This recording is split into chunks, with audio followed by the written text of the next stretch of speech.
¿Sabías que esta es una de las razones por las que China logra grandes cosechas de arroz? Los agricultores no siembran las semillas directamente en el campo.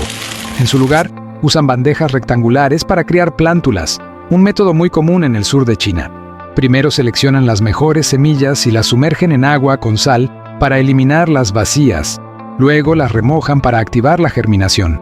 Las semillas se colocan en bandejas con tierra y se mantienen con humedad y temperatura ideales, como pequeños invernaderos. En pocos días aparecen los brotes, primero blancos y después verdes. Tras unos 20 días, las plántulas superan los 10 centímetros y tienen raíces fuertes. Entonces se trasplantan a campos húmedos y nivelados donde crecen rápidamente. Este sistema selecciona las plantas más resistentes, reduce la competencia por nutrientes y aumenta la producción. ¿Imaginabas que cultivar arroz requería un proceso tan preciso? Déjalo en los comentarios.